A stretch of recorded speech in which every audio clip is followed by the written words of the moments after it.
Well, first of all, it's a beautiful, simple building. And that's something our architect at the time pointed out. He said, you don't find these rows of windows in such as this in factory buildings. And it was originally built for boat building. And so the woodwork has always been really exceptional.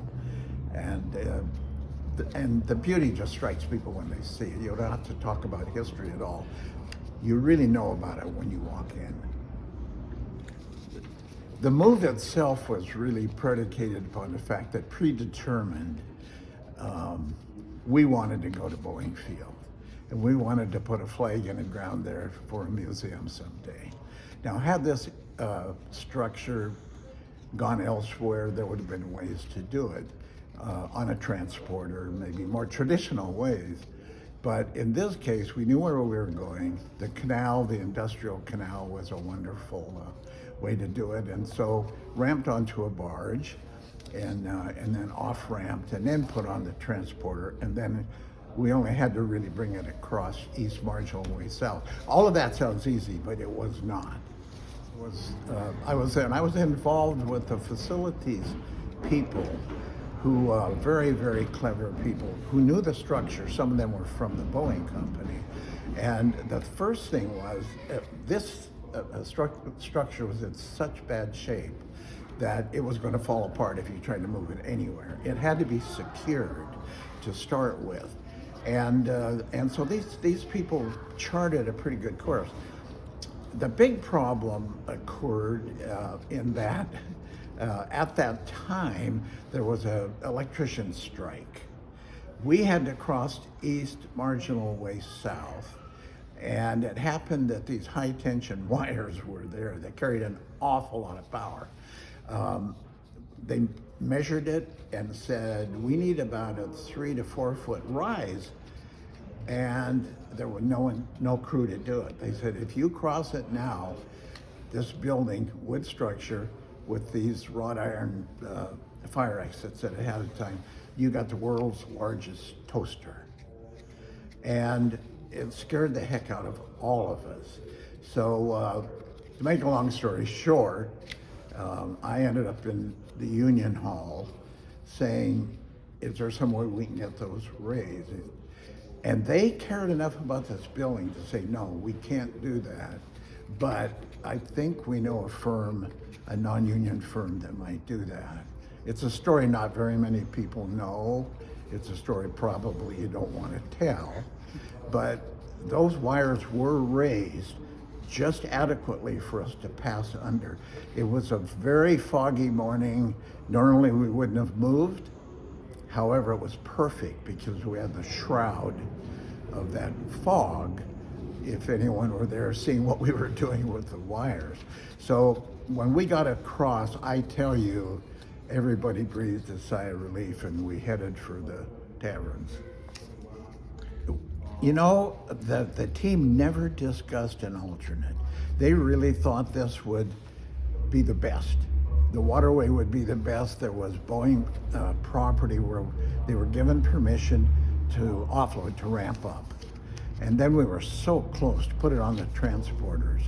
And so there was no other route, really. And another thing is it made for dramatic photos.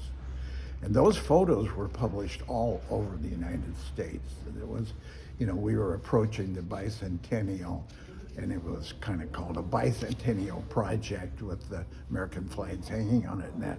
But looking back at those photos, it was very dramatic. It was the best route. I never even thought about an alternate route. In fact, I think it would have been very difficult in traffic. I've been involved, I was involved in moving the Spruce Goose from California up to Oregon, and closing down roadways and stuff to move really large items is a difficult thing. So it was a smart way to go, and we were lucky. But the point is, we knew where we wanted to go, and that was to Boeing Field. I was at the Boeing Field site, and so I never did go for the ramp loading, the barging, and even the offloading, I was very concerned about the wires, and I was on the site, and it was a foggy morning, no announcement that we were going to move because we just couldn't. We would like to have done that. We wanted to really promote it big time, but we couldn't under the circumstances that we had.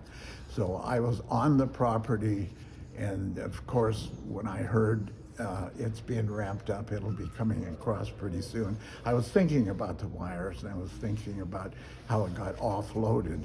So I missed that early part, which I've subsequently heard a lot about, and it was smooth. But coming across East Marginal Way South was a little dicey for us. And then we had a nice property to settle it down on. The Red Barn, it was the fulcrum for the Museum of Flight. I think there's no question about that. It was, as a historic structure of such significance, it actually brought together what were considered two factions at the time. The aerospace community, which could be at times considered aloof from what was called the downtown community. And nobody could envision a museum. That was an abstract. Nobody at Boeing Field wanted us anywhere near them, and made it very, very clear. The Red Barn was beloved by so many people, and it was an easy sell.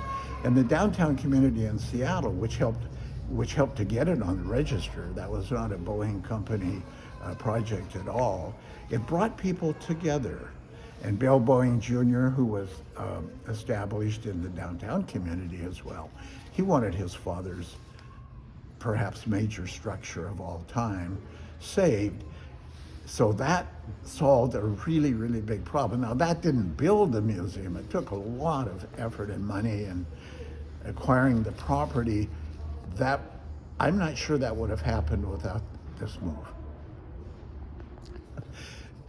There are none of us amongst the group that originally worked on this idea, not just the move of the Red Barn and saving it, but turning it into a museum, this big abstract thing. Keep in mind, when I look back, there were no great flight museums in the United States at that time. So when one talked about we're going to build a flight museum, sure, in Seattle, that seemed like a good idea, but what is a flight museum? You know, and of course the Smithsonian was at that time planning and developing the National Air and Space Museum. So that gave us a sort of a model to look at as we move further along. I can also say this. I don't think there was anyone who could have imagined how great the institution could be today. Wanted something, of course, bigger than just a Red Barn. It was great to repurpose for early flight, but it was not adequate to do what we had hoped to do, and to save a lot of valuable aviation aerospace artifacts. So I can say for sure, and in fact, in some of the gatherings we've had people say, I remember Howard telling you, we admire all you guys for what you're trying to do, but you ain't going to build a big museum in this town. I agreed with them. I really agreed with them. I think we were all so stubborn in what we set out to do that we didn't want to say no. But I could not see a way that we could possibly, nobody could see what it is today. This is one of the finest air museums on the face of the earth, and it is the foremost educational aerospace museum, bar none. We wanted to do something of high quality, and keep in mind, we had the Red Barn, but we did not have any property.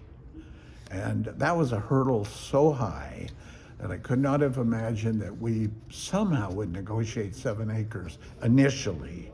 That's a really large piece of expensive, rare property to ask a county, oh, if you provide that to us for nothing, we promise you we'll build a museum, which is still an abstract. So I would have to say it was hard to believe it was going to be done, but the people involved just wouldn't give up. There's always the next step.